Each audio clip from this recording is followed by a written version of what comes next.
এদেশের হিন্দুরা তারা তাদের অধিকার নিয়ে থাকবে, এতে কোনো সন্দেহ নাই, কিন্তু অনধিকার চর্চা করতে পারবে না, অতিরিক্ত অধিকার চর্চা করতে পারবে না। তারা কি মনে করতেছে যে তারা জেলায় জেলায়, উপজেলায়, থানায় থানায় তারা মূর্তি নির্মাণ করবে, মন্দির নির্মাণ? তাহলে ভারতে চলে যান, ভারতে চলে যান।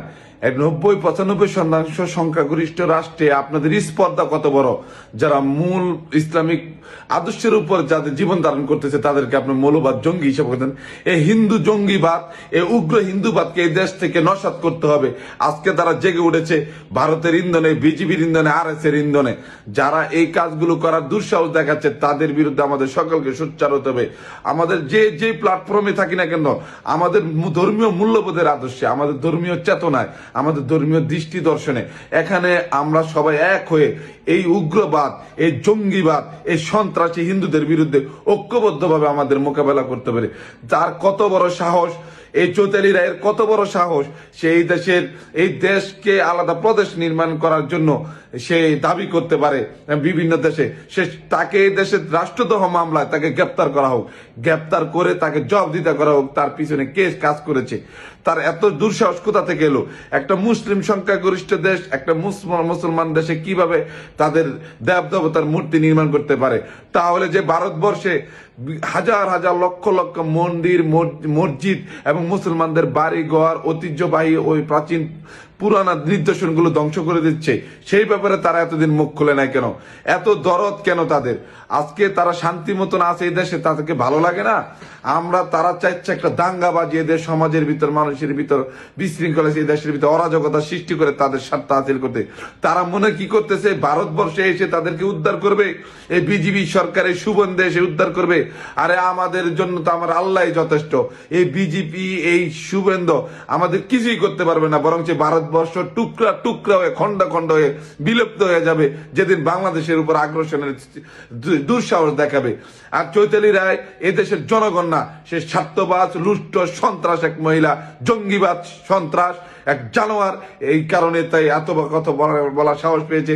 আমরা যারা মুসলিম সংখ্যাগরিষ্ঠ ঐক্যবদ্ধ হয়ে এই জঙ্গি, উগ্রবাদী, এই দেশদ্রোহী চৈতালি রায়কে দেশ থেকে বিতাড়িত করব।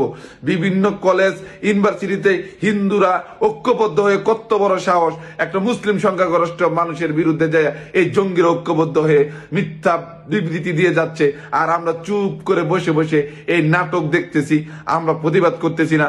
আজকে আমাদের দেশের স্বাধীনতা, সার্বভৌমত্ব হুমকির মুখে চলে যাচ্ছে। কোন এক হিন্দুত্ববাদ, কোন এক উগ্রবাদ, কোন এক অন্ধ ধর্মান্ধ দল, কোন এক পুত্তলিকা পূজারী, তারা দেশের উপজেলায় উপজেলায়, জেলায় জেলায় হিন্দু দেবতা দেবদেবীর মূর্তি নির্মাণ করার দুঃসাহস দেখাচ্ছে।